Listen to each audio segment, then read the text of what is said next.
E para falar da reserva de cotas social e racial nas universidades públicas e escolas técnicas, nós convidamos Gione Valesca de Assis, coordenadora jurídica da ONG Educafro, e Emiliano Medei, professor da Academia Brasileira de Ciências. Boa noite aos dois. Boa noite. Gione, isso é um avanço, as cotas? Sem sombra de dúvidas.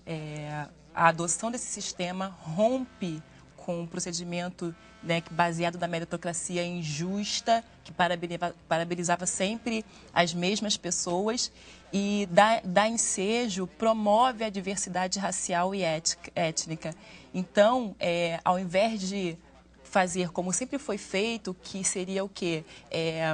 Você reproduzir o conhecimento, o que a diversidade vai proporcionar ao ensino hoje? Vai proporcionar a construção e a produção de novos conhecimentos, que só será possível quando não existe homogeneidade de identidades, né? Qual é a posição da Academia Brasileira de Ciências, professor? É certamente um avanço social, entretanto, tem alguns pontos que, principalmente de forma, que deveriam ser um pouco mais discutidos, não? Que pontos de forma? Dentre outros, o que diz respeito à autonomia das universidades públicas, já muito bem descrito no artigo 207 da Constituição Federal. A universidade deveria ter o direito de optar ou não pelo sistema de cotas? Como funciona hoje? Certamente. Se bem a maioria delas é a favor e já muitas delas, tal como a Universidade Federal do Rio de Janeiro, já tem incorporado a minha própria UERJ, a Estadual do Rio de Janeiro também, e muito bem sucedido, mas eu acho que em um Estado democrático é fundamental respeitar a autonomia universitária. Agora, o senhor acha que as cotas vão favorecer a igualdade de estudantes dentro da universidade, essa pluralidade do Brasil? Eu acho que isso merece uma avaliação sociológica e uma avaliação específica para ver quais são os pontos que serão avaliados, para ver se realmente essa inserção na universidade realmente poderia se ver refletido em uma melhor inserção dessa população dentro da sociedade. Agora, como eu disse, o Brasil é muito plural, tem muitas realidades. A Bahia, por exemplo, é bem diferente de Santa Catarina, são realidades totalmente diferentes. E, por isso, as cotas, esse sistema, ele é proporcional à realidade de cada estado. Como funciona isso, Gione? Então, os 25% das vagas destinadas aos afrodescendentes vão ser distribuídos proporcionalmente em cada estado que compõem o Brasil. Então, no exemplo da Bahia, cuja população se autodeclara, 70% dela se autodeclara afrodescendente, então desses 25%, que a gente entende como um total de 100%, 70% teriam destinados aos afrodescendentes e carentes. Então, 70% da população da Bahia, por exemplo, nesse caso, poderia entrar nesses 25%. Nesses 25%. E essa realidade seria bem diferente em Santa Catarina.